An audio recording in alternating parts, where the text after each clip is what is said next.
నెల్లూరు జిల్లా ఇందుకూరుపేట మండలం పల్లిపాడు గ్రామంలో విద్యా వైజ్ఞానికోత్సవం ఘనంగా జరిగింది. దక్షిణ భారత విద్యా వైజ్ఞానిక ప్రదర్శనలో కొవ్వూరు ఎమ్మెల్యే వేమిరెడ్డి ప్రశాంతిరెడ్డి ముఖ్య అతిథిగా హాజరయ్యారు. కార్యక్రమంలో భాగంగా జిల్లాలోని అనేక ప్రభుత్వ పాఠశాలల విద్యార్థులు తమ ప్రతిభని ప్రదర్శిస్తూ వివిధ రకాల వినూత్నమైనటువంటి ప్రాజెక్టులను రూపొందించి ప్రదర్శించారు. విద్యార్థులు రూపొందించిన ప్రాజెక్టులను పరిశీలించిన ఎమ్మెల్యే వేమిరెడ్డి ప్రశాంతిరెడ్డి వాటి ఉపయోగాలు, సామాజిక ప్రయోజనాలను అడిగి తెలుసుకున్నారు. విద్యార్థుల సృజనాత్మకతను ఎమ్మెల్యే ప్రత్యేకంగా అభినందించారు. ప్రాజెక్టుల ప్రాముఖ్యత అలాగే దాని ఆధారంగా ఉత్తమ ప్రతిభ కనబరిచినటువంటి విద్యార్థులకు బహుమతులు అందజేశారు.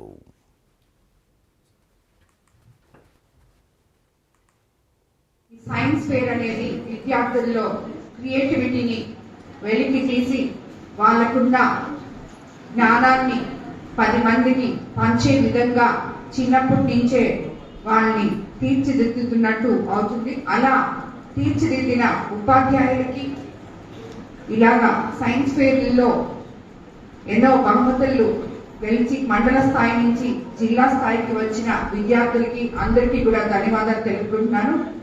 అలాగే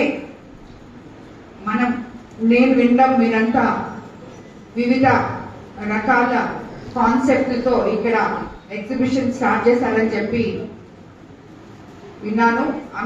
లైక్ వ్యవసాయంలో నీటి పొదుపు, కాలుష్య నివారణ, అలాగే రెన్యూవబుల్ ఎనర్జీ, పర్యావరణ పరిరక్షత తదితర అంశాల మీద మీరు ఇప్పుడు ఎగ్జిబిషన్ పెట్టాలని చెప్పి చేశారని పిల్లలందరూ వాటి మీద ఇక్కడ ప్రాజెక్టులు చేసి పెట్టారని చెప్పి విన్నాను. అదేవిధంగా ఈ ప్రాజెక్టుల ఎంత కష్టపడి విద్యార్థులు చేశారో ఆ కృషి వెనకాల అదేవిధంగా ఆ ఉపాధ్యాయుల క్రమశిక్షణ, క్రమబద్ధత కూడా ఉంటుంది. సో అదేవిధంగా ఈరోజు విద్యార్థుల్ని విద్య ఒక్కటే కాకుండా